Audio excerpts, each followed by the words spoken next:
Jason. We're with April and Jason Photography, Dallas wedding photographers here, and we want to help you grow in your photography journey. Hooah! So whether you're mom tog, folk tog, dad tog, whatever kind of tog you are, we're here for you. So today we are going to talk about what's in our bag. But before we do that, we would like you to pause the video and download the freebie. It's under the link attached to the bottom. Click it, download it. It will help you. And what is it about? It will help you with your photography journey, and it's how about being more consistent in your lighting. Yes. With your pictures. Yes. Very good. Consistency is key in all aspects of life. Definitely want to help you, especially if you're new in photography, to get growing as soon as possible. That's right. So what is in our bag? So we have an assortment. We're going to go over our cameras first, and if I may, I was going to talk about the Mark IV first. Do you like that one? So we started with the Mark IV, and we're going to go into why we have recently moved into the R6, but we love Canon. I did have Nikon before. I think it was a D800. Mark IV. But I quickly moved over to Canon. Not only were a lot of my mentors shooting with Canon, I felt like for skin tones and color, this one just killed it for weddings, and we're going for light and airy, so it was just a no-brainer. Now, if you do like Nikon or Sony, no big deal. We see a lot of videographers use Sony. They kill it. And then I've seen many photographers use Nikons, but we love Canon. Yes. So Canon's for sure. Mark IV. That's a great one. You can find them used on Facebook Marketplace. Just make sure that you get the shutter count before you buy it, because shutter count, like transmission, they go out. The shutter goes out. Yes. So just make sure that you find one that maybe has a little bit of a lower count, because 100 to 200,000 is high. Also, when you're choosing your cameras, big feature that we love with the Mark IV, I'm not sure if Mark III has it or not, but make sure you have a screen on the back that you can zoom in and out your photos, especially for busy wedding days, or maybe you just are taking fast mini sessions. You want to be able to zoom in and make sure your clients' faces are clear. And the Mark III has a screen, but it's not touch screen, so the touch screen is very nice. Yes. So the next thing that we're big fans of is the R6. We switched over to the R6. That is a mirrorless camera, so it's not using a mirror, obviously, to obtain the picture. So the idea is it produces a far crisper image. And then we're going to talk about lenses in a second, but the biggest bonus so far for us is with these Mark IVs, so the downside to the Mark IV was we weren't getting crisp images shooting at a super low aperture. Yes, so if our lens was going to a 1.4, we were still shooting in the 2.2 range just to make sure we were getting clear, crisp images. With the R6, because it has image stabilization built in, which is phenomenal, but it's also mirrorless. So when we can go down to 1.4 and we're getting crisp images with people running, it's phenomenal. It is, and it's actually recording this video right now. That's why we don't have it to pick up. But I want to say as well, a big thing that scared me about the R6 in the beginning is I'm in a lot of different Facebook groups, and a lot of people were saying that they did not like the colors as much on the R6. So there is a trick for this, and maybe I'll do a tutorial, but if you go into Lightroom, there is a setting in there that can change it to color match your camera, and it pops. Like those, I just fell in love with it. Like ask him, I'm spending too much time editing lately, but I'm like, look at this image. So there is a way around that. And another reason we were hesitant to go with the R6 is because you have to use a specific lens with the R6. So we were like, oh no, we have to sell all our lenses. Yes. But there's this very cool thing called an adapter that it actually makes you feel like you have brand new lenses. Yeah, and we were worried that with the adapter, so you have EF lenses for these, EF adapters. The R6 uses RF adapters or RF lenses. We were worried that an EF lens with the adapter for the R6, I know I'm saying a lot here, but EF, so we could just say a Mark IV lens, if you will, attached to the R6 wasn't going to shoot with the clarity we wanted. However, with the adapter, it does. So you don't have to worry about that. And it makes the lenses look like they're just the brand new lens with the crisp and everything that you'd ever want. Awesome. So I'm sure eventually we might switch over and get the actual RF lenses. That's maybe, but we are getting great results right now. Yes. So lenses we love to use. You know what, April? I will let you. Should I? Yeah, I'll let you start. Yeah, what's your favorite? Okay, well, it's not here. It's attached to the R6. Oh no, wait, she's changing it up on me. Oh no. So even though on a wedding day, mainly I use the Canon zoom lens EF 24 by 70 millimeter. 2.8. 2.8. It does only go down to a 2.8, and I think we've talked a little bit about f-stops and bokeh. So when we say 2.8, that means the background blur. Our subject is very, very crisp, and the background is only so blurry or clear as far as the f-stop goes. Correct. The nice thing about the 85, which I'm falling in love with more and more, is it goes down to all the way to like a 1.4. Yeah. So on wedding days, when we get to that portrait session, after I've used my zoom lens all day, I will switch over to the 85 and get a very nice result. Because of that background is so blurry, it makes my clients just pop. I'll say getting her to use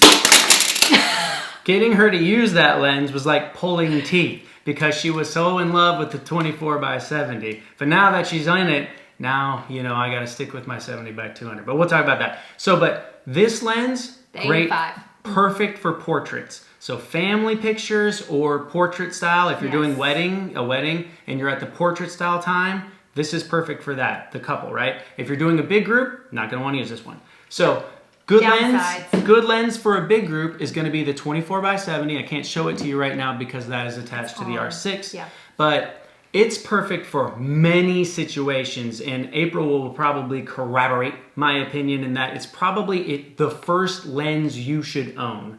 The reason I say that is because you can use it for portraits, you can use it for family, you can use it for detail shots, big groups. It goes down to 24 millimeters, so you get wide angle shots, or if you want to zoom way in, you can get a good crisp shot of a close-up. So all around, that's probably the best lens that we would recommend that we have for all around photography. On a wedding day, we're definitely using this one when we're inside. Well, that's not the one, but it's attached to the camera.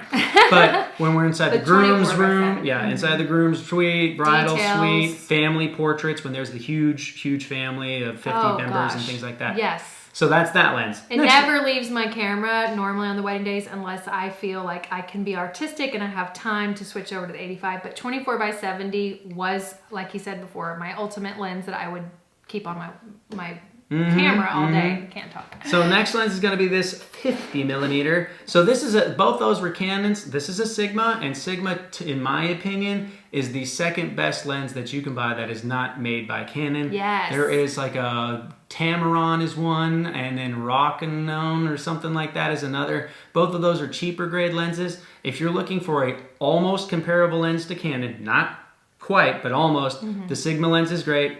This is a Sigma 1.2 ART, so it's one of the newer Sigma lenses. The ART is definitely an upgrade from the old one, so if you are getting a Sigma, definitely try and get the ART version. And honestly, I started with a 50 millimeter. You could shoot a whole wedding with this or portrait session. The nice thing is you can still get pretty close to people with a 50.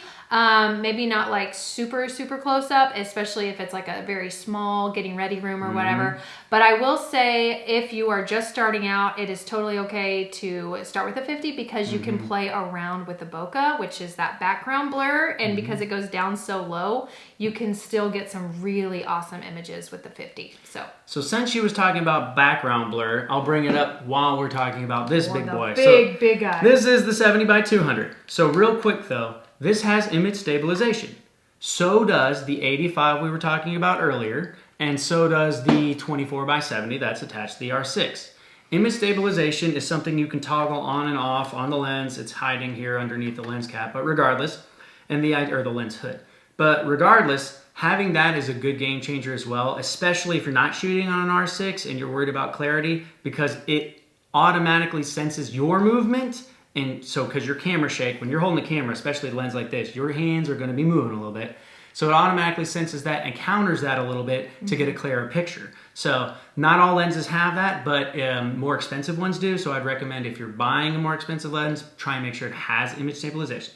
So the 70x200, this is an ideal lens for sporting events. This is an ideal lens for the ceremony. Yeah. This is an ideal lens if you're doing a portrait session. It's fine as well, just because of the fact that you'll be very zoomed in.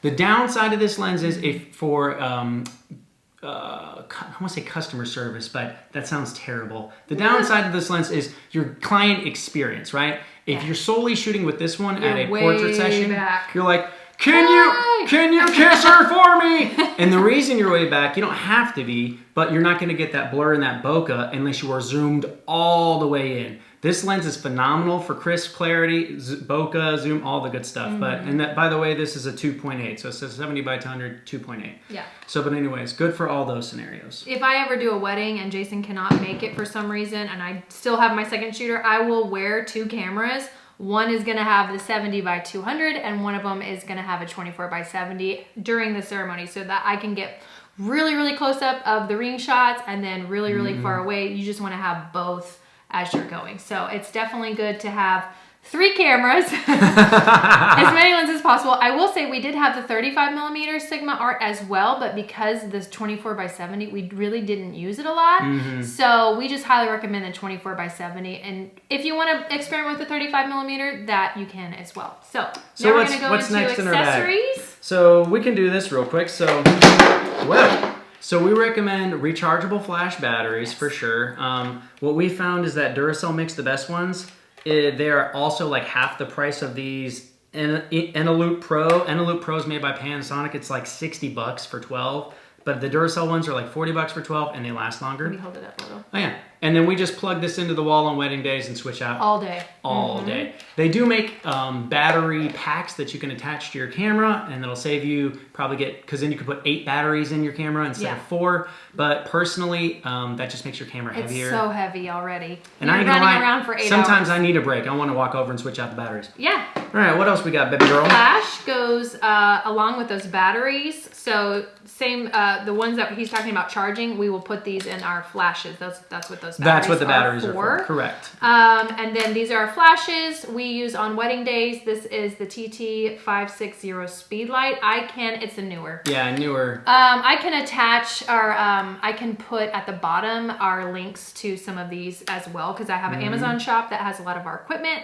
that we bought from. So we're big fans of going expensive on a lot of stuff. This is one we don't. This thing does phenomenal, and it is how much? $50, $60? It's very We cheap. have like 2 or 3 spares of these, but they're phenomenal. We have 4 of those. The other thing we like to do is, this is a mag mod, so this doesn't normally come with the flash, but when you put it on there, you can throw this on there. Why does this look weird? It does look weird, I know. It's a diffuser though. The mag mod is the brand. This is a flash diffuser. So for like sparkler exits, normally when we're shooting with the flash, we're bouncing it off the wall. We're not shooting directly at someone, because that is going to illuminate them and make them look like a ghost. Yeah. So, but if we are needing to shoot directly at them and we're not bouncing it off the walls, we put the diffuser on. So for like a sparkler exit, I can shoot directly at the client, takes great pictures, and they're not blown or washed out by the exposure. And what is of the this flash. called? The mag mod? Mag mod.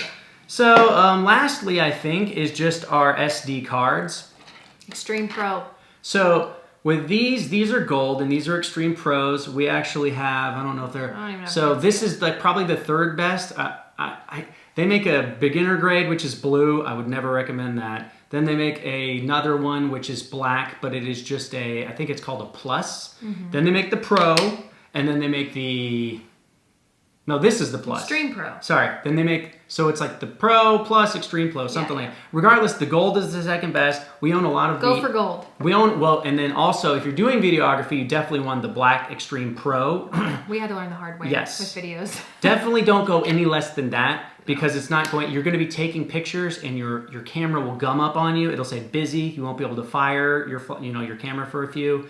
And then when you're trying to show your client, you're like, hey, look at these. It's like busy. And that's because the SD card is a slower version. So it's not your camera. Correct. So these ones, they show like 150 megabytes per second. That's just saying how much knowledge it's taking in a recording. So it records a lot faster. So Extreme Plus, Extreme Pro, good to go. And one more, and this is just like a bonus accessory that I just bought, because if you're a small business owner, what we were doing is trying to take behind the scenes, and even though Jason was shooting with me, he was trying to shoot some behind the scenes. I was doing the same. And then I had a friend somewhere on Instagram show me this, so you can put your cell phone on here. You probably don't want this on there all the time, but if you're looking to get just some behind the scenes for your Instagram, or of course Reels are a big deal, this is great just to stick your phone in and get some extra bonus recordings. Do it. I love the So that's it. footage. That's what's in our bag. Appreciate y'all. Don't forget, like, subscribe, download freebie. Please. Appreciate y'all. See you next week. Bye. Bye.